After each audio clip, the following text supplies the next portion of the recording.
nag-erode yung sa taas. Pakita mo yan, about 20 story na mountain slope, bumagsak. Tapos may 3 bahay dito, totally displaced.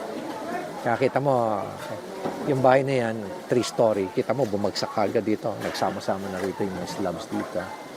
And there were 13 residents inside those 3 houses when the incident occurred.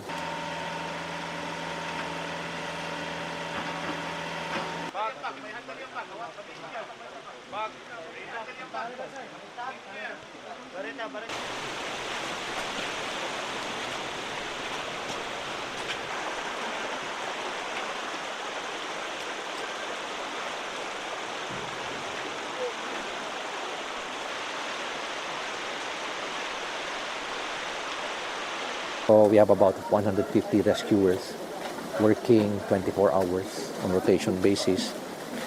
At hindi natin iiwanan to. I gave a commitment to the relatives.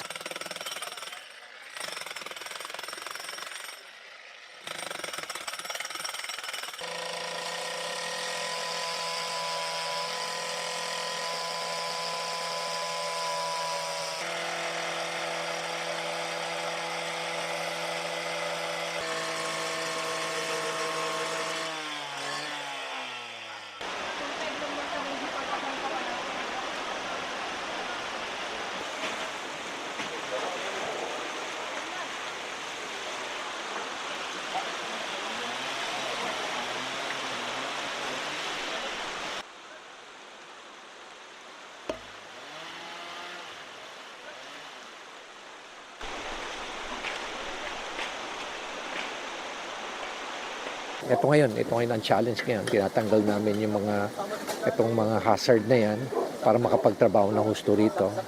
We also brought yung K9 dito. Nagkakaroon ng indication dito sa lugar na to na may naaamoy siya.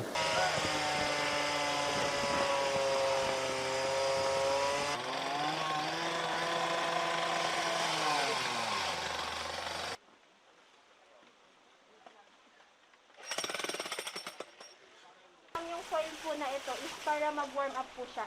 Ito po yung tinatawag na thermal blankets para kapag malamig po. Clean water lang po yan, sir? Warm water. Yes po, warm water po yan. That is yung irrigating solution po natin. Winarm po natin siya para mapaliguan. May-ari po is yung mga... Oo, diba? Wow. Kasi halos lahat naman One dito, buried under the landslide yung aso pero nag-survive. Nailigtas natin. Kailang hinahanap pa natin yung bata. So we have total 13 yung affected individuals dito. At 2 doon ang nakapag-survive lang. 3 nung kahapon, 3 yung isa nag-expire din. So 8 yung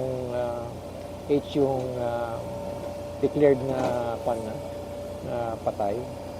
So meron pa 3 kaming hinahanap ngayon.